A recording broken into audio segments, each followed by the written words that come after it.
រួមគ្នាឯកភាពគ្នាបាទសហការគ្នាជាធ្លុងមួយដើម្បីការពារជាតិមាតុភូមិរបស់យើងឆ្លុះបញ្ចាំងអំពីឆន្ទៈរបស់ប្រជាពលរដ្ឋដើម្បីស្ពុះទៅកាន់គោលដៅរួមមួយគឺការពារអធិបតេយ្យជាតិរបស់ខ្លួនជំរាបសួរបងប្អូនរៀនភាសាអង់គ្លេសទាំងអស់គ្នាបាទថ្ងៃនេះគឺខ្ញុំបន្តទៀតទៅទល់ជាមួយនឹងការរៀនភាសាអង់គ្លេសហើយថ្ងៃនេះគឺខ្ញុំមានចំនួន8ពាក្យបាទពាក្យនោះពាក្យទាំងអស់នេះគឺតកតងជាមួយនឹងការសាមគ្គីការសហការនិងការចូលរួមជាកម្លាំងមួយបាទនៅក្នុងការបច្ចុប្បន្នយើងនេះកំពុងតែមានបាទតកតងជាមួយនឹងចំនួនរវាងប្រទេសយើងហើយនឹងប្រទេសថៃអូខេតោះថ្ងៃនេះគឺខ្ញុំយកពាក្យសំខាន់ដើម្បីចែករំលែកបាទជាភាសាអង់គ្លេសបាទទី1គឺតួងជាមួយនឹងពាក្យsolidarity បាទ solidarity គឺពាក្យនេះគឺបកប្រែថាការសាមគ្គីគ្នាបាទទី2គឺពាក្យ march នេះគឺបើសិនជានាមបកប្រែថាការដង្ហែបាទverb ក៏ដើរដង្ហែបើនាមការដង្ហែហើយនាមមួយទៀតយើងអាចបកប្រែថាខែមីនាណាអូខេជាពាក្យទី3គឺ unity បាទ unity ខ្មែរយើងគឺបកប្រែថាឯកភាពឬក៏ការរួបរวมអូខេហើយពាក្យទី4គឺ collaboration គឺបកប្រែថាការសហការគ្នាអូខេហើយពាក្យទី5គឺ join forces មានន័យថាការរួមកម្លាំងបាទកងទ័ពណាហើយពាក្យទី6ណា sovereignty នេះគឺបកប្រែថាអធិបតេយ្យភាពអូខេពាក្យទី7បាទ encourage Cambodian forces មានន័យការលើកទឹកចិត្តបាទកងកម្លាំងបាទកម្ពុជាយើងហ្នឹងឯងអូខេហើយពាក្យទី8គឺ collective action ពាក្យថា collective action មានន័យថាសកម្មភាពរួមអូខេតោះឥឡូវដើម្បីយើងយល់ថាតើការប្រើប្រាស់ពាក្យនីមួយៗមានអត្ថន័យយ៉ាងម៉េចតោះយើងទៅមើល paragraph ឬក៏អត្ថបទខ្លីមួយដែលនិយាយទាក់ទងជាមួយឬក៏ការប្រើប្រាស់រវាងពាក្យទាំងអស់នេះយើងមើលបាទ solidarity បាទមានន័យថាការសាមគ្គីគ្នា and unity នេះគឺមានន័យថាឯកភាពបាទ essential ពាក្យថា essential មានន័យថាគឺជារឿងមួយដ៏សំខាន់អូខេ when nations and community ជាង nation ជាតិ community នេះគឺបាទសហគមន៍ឬក៏សង្គមជាតិហ្នឹងណាបាទហើយពាក្យថា face កន្លែងនេះមានមិនមែនបកប្រែថាមុខទេណាមានន័យថា verb បកប្រែថាប្រឈមណាហើយពាក្យ challenges មានន័យថាបញ្ហាចឹងមានន័យថាម៉េចគឺថាការសហការគ្នាហើយនឹងរួបរวมឬក៏ឯកភាពគ្នាគឺជារឿងសំខាន់បំផុតនៅពេលដែល nation នៅពេលដែលប្រទេសជាតិហើយនឹងសហគមន៍នឹងគឺជួបបញ្ហាឬក៏ប្រឈមទៅនឹងបញ្ហាចឹងតើតើនឹង solidarity ហើយនឹង unity គឺពិតជាសំខាន់ណាស់ការសាមគ្គីគ្នាហើយនឹងការឯកភាពគ្នាas they enables collective action and meanings change ចឹងយើងមើលបាទពាក្យថា as they enable ហ្នឹងមានន័យថាវាអនុញ្ញាតបាទអនុញ្ញាតអីអនុញ្ញាតឲ្យយើងមានន័យថារួបរวมគ្នាជាសកម្មភាពរួមចឹងនៅពេលដែលយើងមានការសាមគ្គីនៅពេលដែលយើងមានការឯកភាពគ្នាឬក៏រួបរวมគ្នានឹងវាធ្វើឲ្យយើងនឹងមានសកម្មភាពមួយរួមមែនទេបាទ and meaningful change នឹងជាការផ្លាស់ប្ដូរដ៏មានអត្ថន័យបំផុតអូខេយល់ណាអូខេចឹង enable នេះមានន័យថាអនុញ្ញាតឲ្យបាទ verb ណាអូខេ a might in supporting of a cause can serve as a powerful symbol of these unities បាទចឹងយើងមើលពាក្យថា might កន្លែងនេះមានន័យថាការដង្ហែក្បួនឬក៏ការដើរដង្ហែបាទ in support ក្នុងការគាំទ្រចឹងមានការដើរដង្ហែក្នុងការគាំទ្របាននៃបុព្វហេតុមួយបាទពាក្យថា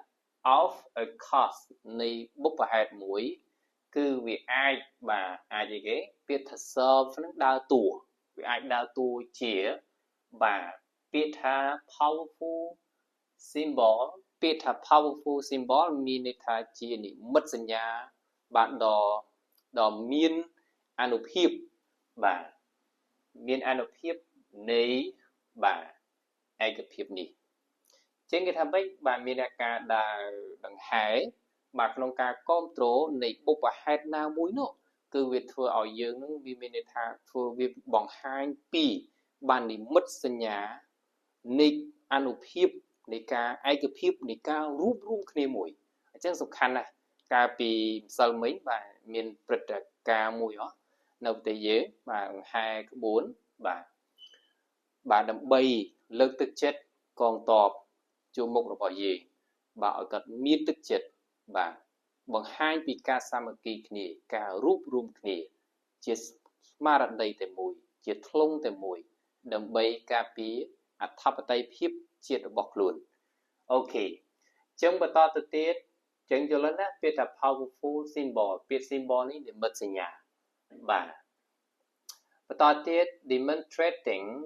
the wealth of people ពាក្យថា demonstrating នេះគឺមានន័យថាស្មើពាក្យ showing គឺការបង្ហាញអំពី the will of the people the will of the people បង្ហាញអំពីឆន្ទៈរបស់ប្រជាជននឹងយល់ទេបាទបង្ហាញពីឆន្ទៈរបស់ប្រជាជនជាធម្មតានៅពេលដែលប្រជាជនបានមានការចូលរួមមានការសហការគ្នាមានការឯកភាពគ្នាមានការសាមគ្គីគ្នាវាគឺជានិមិត្តសញ្ញាមួយវាគឺជារឿងមួយដែលបង្ហាញថាប្រជាពលរដ្ឋនោះមានឆន្ទៈខ្ពស់ដើម្បីចូលរួមបាទពាក្យថា the will of បាទ somebody មានន័យថាមានឆន្ទៈបាទអូខេ to join forces មានន័យចូលរួមជាកម្លាំងកងទ័ពជាកម្លាំងបាទជួយលើកទឹកចិត្ត and collaborate មានសហការអូខេដើម្បីស្ពុះទៅបាទ toward ស្ពុះទៅ a common goal ទៅកាន់គោលដៅរួមណាមួយជាងខ្ញុំនិយាយភាសាទៀត demonstrate of the will of people to join forces and collaborate toward a common goal គឺមានបង្ហាញពីឆន្ទៈនៃប្រជាពលរដ្ឋដើម្បីចូលរួមជាកម្លាំងកងទ័ពបាទឬក៏កម្លាំងបាទកងកម្លាំង and បាទនឹងសហការដើម្បីស្ពុះកាន់ទៅ common goal មានន័យថាគោលដៅរួមមួយអូខេបន្តទៅទៀត in the context of Cambodia ពាក្យថា in the context បាទពាក្យ context កន្លែងនេះមានន័យថាបរិបទណាបាទ in the context of Cambodia មានបរិបទនៃប្រទេសកម្ពុជាបាទ effort បាទពាក្យថា effort ឬក៏ effort នេះមានន័យថាការខិតខំប្រឹងប្រែងការខិតខំប្រឹងប្រែងការព្យាយាមបាទព្យាយាមបាទ effort មានន័យ to correct Cambodian forces ការជួយលើកទឹកចិត្តបាទកងកម្លាំងរបស់យើងជាពិសេសកាលពីម្សិលមិញយើងបានដង្ហែក្បួនដើម្បីលើកទឹកចិត្ត encourage Cambodian forces បាទលើកទឹកចិត្តឲ្យបាទកងបាទកម្លាំងបាទយោធារបស់យើង military បាទមានទឹកចិត្តឡើងតស៊ូប្រឹងប្រែងបាទលះបង់ដើម្បីបាទការពារអធិបតេយ្យភាពរបស់ប្រទេសជាតិយើងអូខេពាក្យថាបាទ encourage Cambodian forces ដើម្បីបង្ហាញអំពីការលើកទឹកចិត្តកងកម្លាំងរបស់កម្ពុជាយើង to reflect ពាក្យថា reflect នេះដើម្បីឆ្លុះបញ្ចាំងពីបាទ to reflect នេះណាដើម្បីឆ្លុះបញ្ចាំងពីបាទ commitment ពាក្យថា commitment បកប្រែថាការបដិញ្ញាចិត្តដើម្បីបង្ហាញពីការបដិញ្ញាចិត្តបាទបដិញ្ញាចិត្ត national sovereignty បដិញ្ញាចិត្តហ្នឹងគឺបដិញ្ញាចិត្តទាក់ទងនឹងការពារអធិបតេយ្យជាតិរបស់ខ្លួនអញ្ចឹងយើងប្រើពាក្យថា national sovereignty national ជាតិបាទ sovereignty នេះគឺអធិបតេយ្យភាពដើម្បីការពារអធិបតេយ្យភាពជាតិរបស់ខ្លួន and នឹងបាទ empowerment ដើម្បីបាទមានន័យថា អំណាចការពារអំណាចបាទដើម្បីthe empowerment អំណាច of local institution ពាក្យថា institution local នេះមានន័យថាមូលដ្ឋានឬក៏ក្នុងតំបន់បាទដើម្បីការពារអំណាចបាទនៅក្នុងបាទមានន័យថាស្ថាប័នមូលដ្ឋានឬក៏ស្ថាប័នក្នុងប្រទេសរបស់យើងឯងឧទាហរណ៍ថានៅពេលដែលប្រជាពលរដ្ឋជួយសហការប្រជាពលរដ្ឋបាទសាមគ្គីបាទរួបរวมបាទឯកភាពគ្នាជាធ្លុងមួយចូលរួមការពារទឹកដីយើងទាំងអស់គ្នានឹងឲ្យឆ្លុះបញ្ចាំងថាក៏ជួយលើកស្ទួយស្ថាប័នក្រសួងការពារជាតិបាទរបស់យើងបាទបង្ហាញអំពីមានបាទឥទ្ធិពលគ្រប់គ្រាន់មានសមត្ថភាពគ្រប់គ្រាន់ដើម្បីការពារជាតិរបស់ខ្លួននឹងក៏និយាយអំពី the empowerment ដែរ of the local institution okay through ពីតាមរយៈបាទ collaboration តាមរយៈការសហការគ្នារួបរวมគ្នា and mutual support នឹងចេះជួយគ្រប់គ្រងគ្នាទៅវិញទៅមកបាទពាក្យថា mutual support មានន័យថាការគ្រប់គ្រងបាទជួយគ្នាទៅវិញទៅមកអញ្ចឹងខ្ញុំសរុបមកវិញតើតើក្នុងវីដេអូនេះគឺពាក្យដែលសំខាន់ដូចខ្ញុំបានបញ្ជាក់ខាងលើទី1គឺពាក្យថា solidarity ការសាមគ្គីគ្នាបាទ unity គឺឯកភាពគ្នាឬក៏រួបរวมគ្នាបាទហើយមួយទៀតតើតើជាមួយនឹងពាក្យថា march បាទយើងដឹងហើយគឺការដង្ហែក្បួនហើយ powerful symbol និមិត្តសញ្ញាបាទដ៏មានអានុភាពបំផុតបាទនៃឯកភាពយើងនេះដើម្បីបង្ហាញពីអីបាទ demonstrating ដើម្បីបង្ហាញពីឆន្ទៈ the will of បាទ the will នេះ will នេះឆន្ទៈណា okay people to join forces and collaborating forward a common goal okay ឥឡូវខ្ញុំអានវិញមួយសារទៀតបាទដើម្បីសម្រាប់បងប្អូនដែលមិនសូវបាទពូកែខាងអានokay but solidarity and unity are essential when nations and communities face challenges as they enable collective action and meaningful change as a might in support of a cause can serve as a powerful symbol of this unity demonstrating the will of people to join forces and collaborate toward a common goal. In the context of Cambodian effort to encourage Cambodian forces reflect a